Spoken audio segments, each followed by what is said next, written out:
Wait wait wait, एक छोटा सा टेस्ट लेते हैं। अगर मैं बोलूँ मेरे रूम में एक बेड है, तो इंग्लिश में क्या बोलेंगे? There is a bed in my room. लेकिन अगर गलती से आपने बोल दिया there are a bed in my room, तो पता है, जिसको पता है इसके बारे में कि देयर इज़ और देयर आर का यूज़ कहाँ करते हैं, पता है क्या सोचने वाला है? वो सोचेगा बेड अकेला है या अपनी पूरी फैमिली लेकर आया है। आज के बाद हम क्या करने वाले हैं? देयर इज़ और देयर आर का कन्फ्यूज़न ख़त्म करेंगे, ठीक है? तो आज का हमारा मिशन क्या है? देयर इज़ और देयर आर का कॉन्सेप्ट क्लियर करना। ऐसे एक बात बताओ मुझे, ये दोनों दिखने में बड़े छोटे लग रहे हैं ना, लेकिन पता है आपको, इंग्लिश बोलते वक्त लोग इन दोनों में इतना कंफ्यूज हो जाते हैं जैसे शॉपिंग में एक ड्रेस चूज़ करनी हो, सीरियसली। लेकिन टेंशन नॉट, आज एक सिंपल ट्रिक से हम याद कर लेंगे इसको, ठीक है? सबसे पहले हमारा क्वेश्चन है, ये होते क्या हैं देयर इज़ और देयर आर? तो इसका रूल जो है ना बहुत सिंपल है। अगर सिर्फ एक चीज़ है तो उसके लिए देयर इज़ का यूज़ करेंगे। जैसे आपके टेबल पे कुछ भी रखा हुआ है, एक चीज़ इन सेंस की कोई भी एक सामान हो, ऑब्जेक्ट हो, तो उसके लिए क्या बोलेंगे? There is a object. कोई भी ऑब्जेक्ट हो सकता है, ग्लास हो सकती है, आपका पेन हो सकता है, बुक हो सकती है, ओके। अगर मोर देन वन है तो उसके लिए हम क्या यूज़ करेंगे? There are. And listen for there is. For example there is a mobile, मतलब एक ही मोबाइल है, और अगर मोबाइल की पूरी दुकान खुल गई हो तो क्या बोलेंगे? There are. तो बोलेंगे example there are mobiles, okay. Next we are moving further.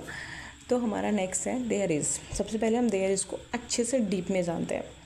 तो जब कोई एक चीज़ हो, मैंने आपको बताया एक चीज़ होती है, for example there is a cat, मतलब एक बिल्ली है। And there is an apple, मतलब एक एप्पल है। ध्यान रखो, एक एप्पल है, एप्पल की शॉप नहीं, ओके। चलो अब नेक्स्ट हम देखते हैं there are.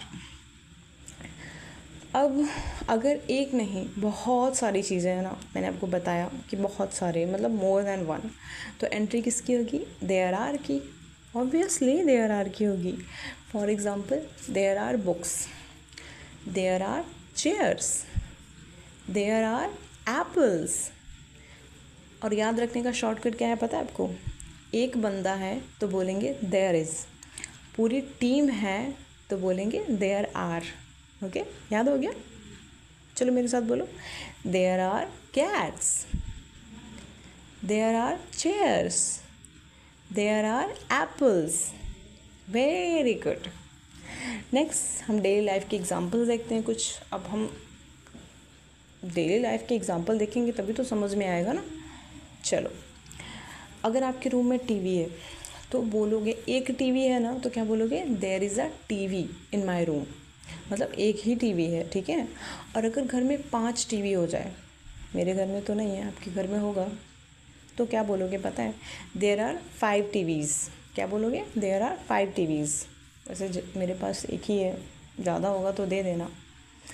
There are many trees in the park, many trees in the park. अब आप अपने आसपास की चीज़ों को देखो और ऐसे सेंटेंस बना सकते हो। बनाओ एक बार तो, क्या है आपके पास आसपास? कुछ तो बना सकते हो देयर इज़ देयर आर से। बनाओ तो और मुझे कमेंट में बताओ।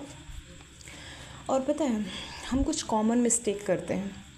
किस टाइप की कॉमन मिस्टेक? जैसे सेंटेंस बनाते टाइम या फिर बोलते टाइम कुछ भी कर सकते हैं। For example there are a book, एक बुक को हम देयर आर क्यों लगा रहे हैं जब हम ऑलरेडी जानते हैं कि देयर इज़ होता है? क्यों देयर आर लगा रहे हैं? तो गलत बात है ना। बुक एक है भाई, कोई बुक की बारात नहीं निकली है, ठीक है। करेक्ट क्या होगा? There is a book. अब चलो देखो, there is 2 pens, 2 pens, there is 2 pens. अरे 2 पेन है तो इज़ का है लगा रहे हो भाई, आर लगाओ ना। तो 2 पेन का मतलब है देयर आर 2 पेन्स।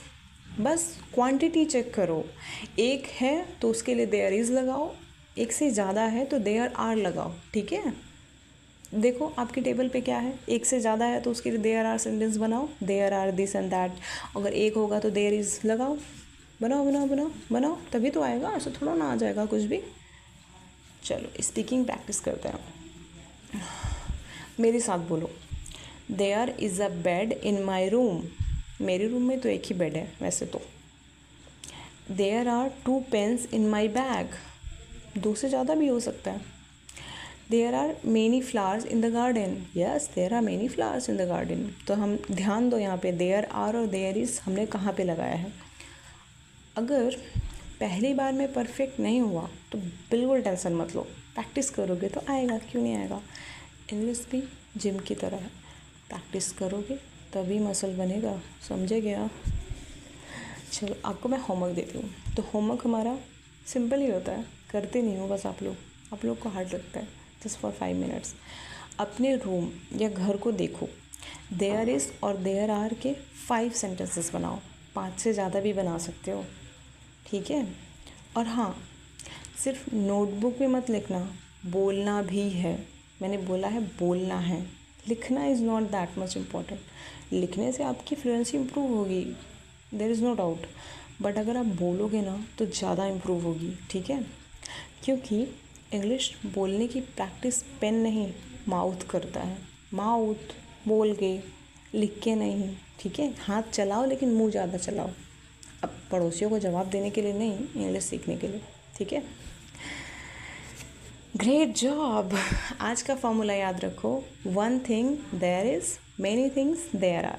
बस इतना याद रहा तो आधी प्रॉब्लम सॉल्व। मिलते हैं डे 18 में एक नए इंग्लिश टॉपिक के साथ। तब तक के लिए keep learning, keep practising, keep speaking and English से दोस्ती बढ़ाते रहो। Thank you so much everyone.